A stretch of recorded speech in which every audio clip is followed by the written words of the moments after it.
Olá, olá, o vídeo de hoje é Pearl Jam e o dia em que a bilheteria de shows nunca mais foi a mesma. Então vamos lá, nós estamos em 94, o Pearl Jam já tinha lançado o Ten, o Versus, já tinha lançado o Vitalogy, que na minha opinião é o melhor disco deles. E aí, o Ed Vedder tava com tudo aqui, ó, todo pimpão, na capa da Time Magazine em outubro de 93. E se você perceber, nessa época a banda teve algumas mudanças. A primeira em relação ao som, que quebrou, né, aquele padrão do Ten e do Versus, indo pra algo ali mais cru no Vitalogy, além, é claro, de ter parado de fazer clipe faz um tempo, mas essa não era a única mudança que eles estavam fazendo. Eles também declararam guerra com uma empresa que os fãs não notavam muito, que era a Ticketmaster. Então eles entraram com essa campanha chamada Ticket Bastard. E qual que era o motivo da briga? Era sobre uma taxa de serviço de alguns dólares. Mas isso não era uma briga mesquinha por dinheiro. E como você vai entender aqui ao longo do vídeo, essa foi talvez a última e mais profética resistência contra essa tomada corporativa da experiência da música ao vivo. E essa batalha foi um momento crucial que expôs nessa mudança nas dinâmicas ali de poder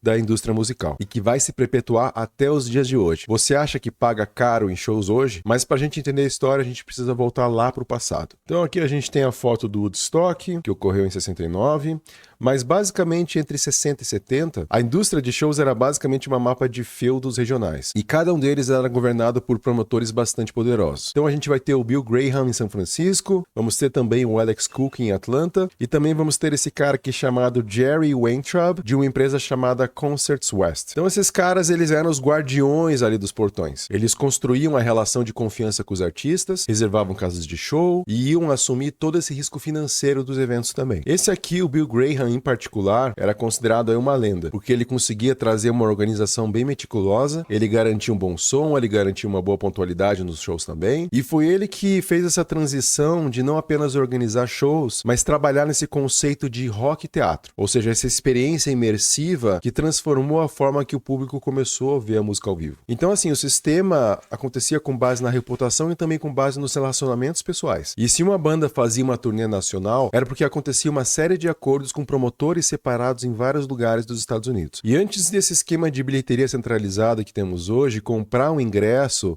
era um ato comunitário. Então aqui dá para ter uma ideiazinha de como era. Então as pessoas passavam aí um bom tempo nas filas, às vezes às noites, em pontos de venda determinados, ou lojas de discos, ou também lojas de departamento. Então tinha esse senso de camaradagem, essa antecipação em relação ao show ali entre os fãs das bandas. E os preços eram baixos e também bem simples. O ingresso para ver o The Who, por exemplo, nos anos 60, era de 4 dólares e 50 centavos. E não tinha nenhuma taxa de serviço. E até surgiu uma indignação ali nos anos 70, quando os ingressos para o show do Bob Dylan chegaram a 9 dólares e 50 centavos. E a maioria dos assentos tinha o mesmo preço, e a pista sempre era geral, sem lugar marcado. Mas aí no final dos anos 60, nós tivemos o surgimento dos tickets computadorizados. Então esse aqui era chamado de Ticket Reservation Systems, e que se tornou essa Ticketron. E isso foi uma resposta a essa crescente escala dos shows. Os sistemas manuais já não conseguiam lidar com os shows cada vez mais crescentes de bandas como o The Who, por exemplo. Então essa Ticketron estabeleceu alguns pontos de venda em lojas de departamentos e cobrava uma pequena taxa de serviço, em torno de 25 ou 50 centavos, para cobrir aí esses custos operacionais. Mas esses sistemas eram bastante deficitários. As casas de shows davam em torno de 35 a 50% do total de ingressos para que essas empresas vendessem os ingressos. E aqui a gente tem vários exemplos. O Neil Young. Tem também Janis Addiction. Já aqui, né, indo para os anos 90, Red Hot Chili Peppers. Então já pegando essa transição desde lá de trás até chegando aí nos anos 90. E aí assim, as casas de shows deixavam então os melhores ingressos para ser comprados lá na bilheteria física. E isso criava uma experiência ali fragmentada e muitas vezes frustrante para os fãs, que nunca sabiam onde iam encontrar os melhores lugares. Resumindo, era uma bagunça nesse quebra-cabeça logístico e que estava então vulnerável, esperando aí um jogador mais eficiente. Então em 76 a Ticketmaster nasceu, mas nunca buscou competir com a Ticketron. Ela permaneceu uma empresa ali pequena até o começo dos anos 80. Em 81, por exemplo, as vendas eram apenas de $1 milhão anuais, que era minúscula perto do negócio da Ticketron. E o ponto de virada deles ocorreu em 82, quando um grande investidor chamado Jay Pritzker comprou a empresa e nomeou esse cara aqui, o Fred Rosen, como CEO. E aqui você pode ver, é chamado capitalismo. O ex-CEO da Ticketmaster defende o modelo de negócios da companhia. E qual que foi a sacada do Fred Rosen? Foi perceber um grande erro nesse modelo existente. Então, por exemplo, a Ticketron, ela cobrava das casas de show uma taxa para usar esse serviço. E o Rosen entendeu que o verdadeiro cliente não era o fã, aquela pessoa que comprava o ingresso, mas sim as arenas que controlavam a quantidade de ingressos. Então ele virou esse modelo de cabeça para baixo. Então esse novo modelo ia funcionar diferente. Então ao invés do Fred Rosen aqui cobrar das casas de show, eles se ofereceram a pagar para elas parte dessa taxa de serviço. Só que logicamente para financiar isso alguém precisa pagar a conta. Então eles vão aumentar drasticamente as taxas de serviço de quem? Dos fãs. Então as casas de shows tinham uma grande vantagem. Não iam mais ter que pagar taxa, pelo contrário, iam receber taxa, mas aí isso foi transferido ali para os fãs. Mas tinha uma questão, em troca dessa taxa a mais para as casas de shows, essas arenas tinham que assinar contratos de exclusividade de longo prazo, e dando a Ticketmaster 100% dos ingressos. Então essa foi uma oferta irrecusável ali para as casas de shows, porque elas transformaram esse centro de custo, que era a venda de ingressos, em um centro de lucro que agora era subsidiado inteiramente pelos fãs. E ainda para deixar o acordo um pouquinho melhor, a Ticketmaster começou a oferecer adiantamentos em dinheiro para essas arenas, tornando essa proposta algo irrecusável. Então, enquanto a Ticketron oferecia ali taxas baixas, era uma opção justa, a Ticketmaster estava oferecendo uma fatia do bolo muito maior para essas casas de shows. E os promotores de shows que estavam sendo muito espremidos pelos artistas, esses que ficavam ali com 85%, 90% da bilheteria, eles viram também essa taxa de compartilhamento da Ticketmaster como uma salvação financeira. Então a Ticketmaster não fez nada superior a nível tecnológico. Foi basicamente ali um sistema financeiro diferente que criou, né, esse sistema de dependência ali de todo mundo. Ela transformou nessa taxa de serviço em uma arma de captura do mercado inteiro. E aí a Ticketmaster também tornou as casas de shows parceiras, dando ali bastante incentivo financeiro para começar esse monopólio. Em 87 a Ticketmaster já estava vendendo mais que a Ticketron e em 91 ela foi comprada pela Ticketmaster.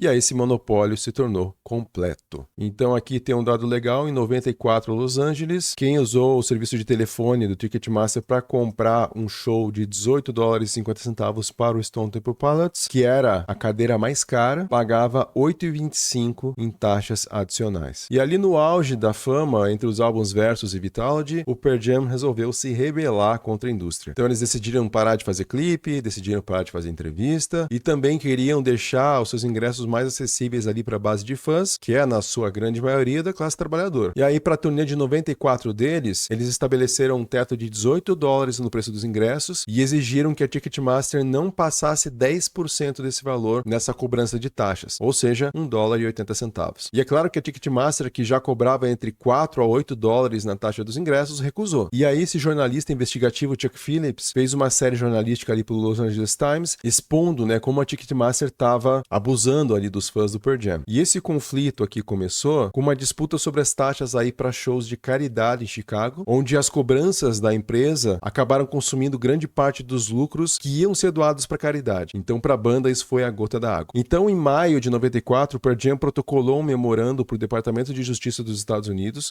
acusando a Ticketmaster de ser um monopólio e que estava usando esses contratos de exclusividade com as casas de shows, que eu já comentei antes, para controlar os preços e eliminar a concorrência. E aqui, em 30 de junho de 94, a gente vê aqui o Jeff Ament e o Stone Gossard testemunhando aí para um comitê da Câmara dos Representantes dos Estados Unidos. Aí o Ament argumentou que o que a Ticketmaster fazia era absurdo e que era um poder tão absoluto que todos os caminhos acabavam levando a Ticketmaster e que vários outros grandes artistas como o R.E.M., o Neil Young e o Garth Brooks estavam preocupados com isso. E aí ele explicou o conflito de interesses. O Pearl Jam queria manter os preços baixos, enquanto a Ticketmaster estava sempre achando novas formas de aumentar. E aí o Pearl Jam resolveu fazer seus próprios shows, sem o apoio da Ticketmaster, só usando locais sem contrato com a empresa. E é claro que eles tiveram que procurar locais alternativos, como parques de exposições, pistas de esqui e pequenos locais independentes. E assim, para quem organiza show, sabe a encrenca que é. Para quem não me conhece, eu tenho uma outra empresa que fala sobre sustentabilidade na construção e eu fiz alguns eventos já. O máximo que eu fiz foi para 1.400 pessoas. E é um processo infernal. Mas enfim, o Ed Vedder passou por algo parecido, considerando uma turnê completa. Então eu imagino a dor aqui. Lidar com banheiro químico, cerca, segurança, estacionamento. E no final você está se preocupando muito mais com isso do que com a música. música. E a experiência do Pearl Jam foi péssima. Tiveram ingressos falsificados, a imprensa também começou a cair em cima em relação aos problemas logísticos e não buscou dar apoio à banda, considerando, né, esse idealismo que eles tinham ali. Então a turnê acabou sendo cancelada e que foi uma decisão ali, como o Ed Vedder foi falar depois aqui,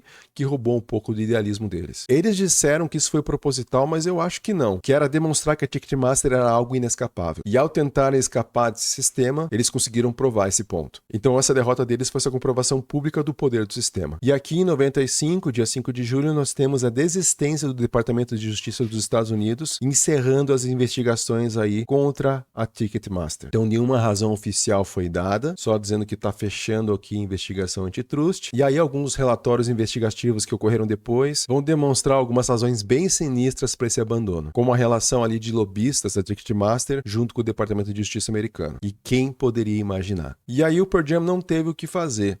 Teve que virar a bundinha para o sistema assim. Em 98 eles já estavam fazendo novas turnês junto com a Ticketmaster. Mas se você achou que isso acabou, que o problema ia ser só esse, é claro que não. O capitalismo precisa continuar expandindo, certo? Então essa vitória contra o Pearl Jam foi apenas o começo. E o que a gente vai ver depois é um processo de consolidação estratégica que vai transformar esse monopólio em algo maior, em um império, em algo que vai abranger todos os aspectos dessa indústria. Então assim, enquanto a Ticketmaster estava controlando a venda de ingressos, a promoção dos shows ainda era fragmentada. E aí esse tiozinho aqui, o Robert Sillerman, vai fundar a SFX Entertainment. E para começar a brincadeira, já vai fazer uma série de aquisições. Então ele comprou dezenas ali dos maiores promotores regionais dos Estados Unidos, e isso vai encerrar a era do promotor independente, aquele que eu falei lá no comecinho do vídeo. Então figuras como essas que a gente viu antes, que eram reis, vão agora se tornar funcionários de uma única corporação nacional. E aí o que a gente vai ver é um comendo o outro. Essa empresa aqui, a Clear Channel, vai comprar a SFX Entertainment, vai dar lá 4,4 bilhões de dólares, e essa empresa aqui possuía mais de 1.200 estações de rádio nos Estados Unidos. E agora eles vão ter a maior promotora de shows e também a rede mais vasta de casas de shows. Então isso permitiu uma prática chamada de sinergia negativa. Então a Clear Channel poderia pressionar os artistas, usando ali esse braço de promoção em suas casas de shows, e caso eles não queiram participar do que eles estão determinando, eles podem fechar as torneiras da transmissão das suas músicas na rádio. Então essa empresa vai começar também a ter uma grande vantagem sobre os artistas. E aí em 2005 vai ser criada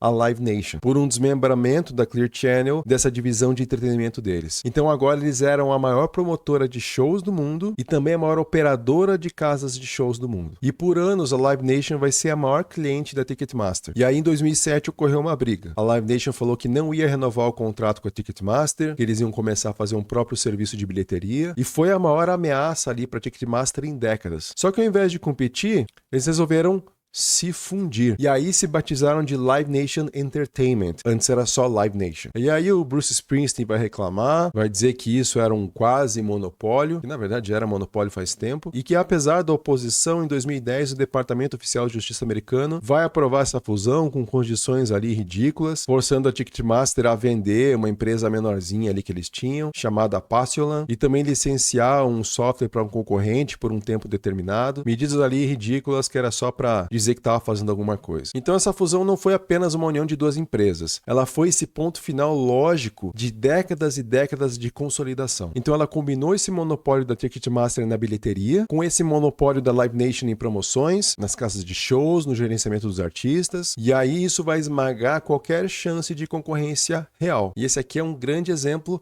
das grandes maravilhas do livre mercado. E aí chegamos nos dias de hoje, um sistema que é projetado apenas para uma única coisa, extrair o máximo de receita possível dos fãs. Então hoje a Live Nation Ticketmaster controla mais de 70% de todo o mercado ali primário de ingressos e mais de 60% das promoções de shows. E ainda para maximizar um pouquinho mais os lucros, ela vai usar um arsenal de ferramentas à sua disposição. Eles vão usar essa maravilha aqui chamada de deep pricing, ou seja, taxas de serviço, taxas de conveniência, taxas de processamento de pedidos, até taxas para poder imprimir seu ingresso em casa, que pode chegar aí até 30% do valor do ingresso, e que inclusive algumas vezes vão ser apenas divulgadas no final da transação. Ainda vamos ter outra maravilha, que é o preço dinâmico, que é esse sistema com base em algoritmos, assim como fazem há muito tempo as companhias aéreas, que vai aumentando o valor dos ingressos com base na demanda. Então o ingresso não tem um preço físico, ele pode aumentar drasticamente em pouquíssimo tempo. E a gente também tem os ingressos premium, que vão ser também bastante inflacionados, também vão ser ditadas pelos preços dinâmicos e não vão oferecer nenhum benefício adicional além do próprio assento. E até os maiores artistas do mundo têm poder limitado. Então aqui a gente vai ter a listinha dos artistas que eles possuem contrato, e se um artista quer hoje tocar em um bom local, né, um dos melhores locais de uma cidade, ela muito provavelmente vai ser forçada a usar a Live Nation como promotora. E que logicamente vai usar a Ticketmaster para venda de ingressos. E no caso aqui da Taylor Swift, uma promotora rival chamada AEG vai dizer que eles não tiveram escolha a não ser utilizar a Ticketmaster devido a esses acordos exclusivos que eles têm com as grandes arenas. Então, se nem a Taylor Swift pode, imagina um artista menor. Hoje, então, significa que os artistas têm muito menos poder sobre os preços dos ingressos e vão ser forçados a aceitar acordos de compartilhamento de receita que vão ser desiguais, com a Live Nation levando uma fatia considerável da venda de ingressos e também do merchandising. Esse compositor aqui chamado Clyde Lawrence, ele testemunhou no Congresso americano, falando que eles basicamente não têm poder de barganha e de negociação. Isso aqui em 2023. Então, quem ganha e quem perde nisso aqui? Vencedores são claros: acionistas, executivos da Live Nation Entertainment,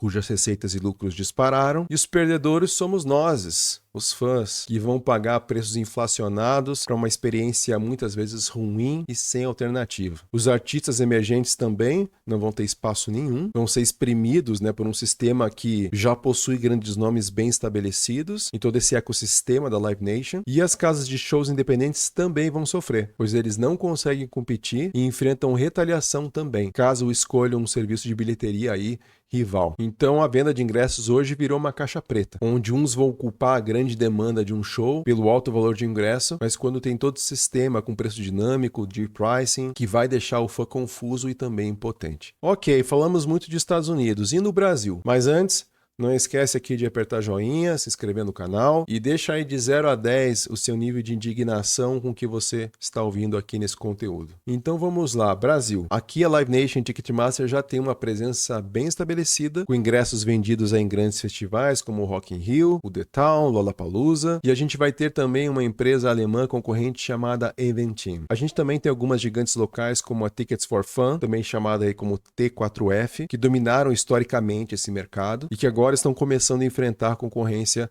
dessas outras empresas. Temos aí também a 30E, que é nova, bastante agressiva, e também a Move Concerts, que é dona do Live Pass. Mas embora o nome dos jogadores sejam diferentes, as dinâmicas aí fundamentais desse contrato de exclusividade vai se manter. Taxas altas, preços abusivos, preços sem transparência e dificuldade para comprar ingresso quando tem muita demanda. Mas talvez o Pearl Jam tenha voltado aqui a ter o seu momento de vingança. Será? A gente teve uma volta completa em tudo isso aqui. O Departamento de Justiça dos Estados Unidos, junto com 30 estados, abriu um processo antitrust bastante grande contra a Live Nation Ticketmaster, acusando essa empresa de ser um monopólio ilegal e buscando a separação das empresas. Então é um eco aí direto do que o Pearl Jam fez 30 anos atrás e que essa queixa do governo vai detalhar as mesmas práticas de exclusão, o poder sobre as casas de show, os danos aos fãs, os danos aos artistas, e que é algo que a banda tentou fazer sozinha 30 anos atrás e perdeu. Mas eu não seria muito otimista em relação a uma grande mudança sobre o que a gente vem vendo por aí. É muito dinheiro envolvido. E você, o que você pensa? Diz sua opinião aqui nos comentários.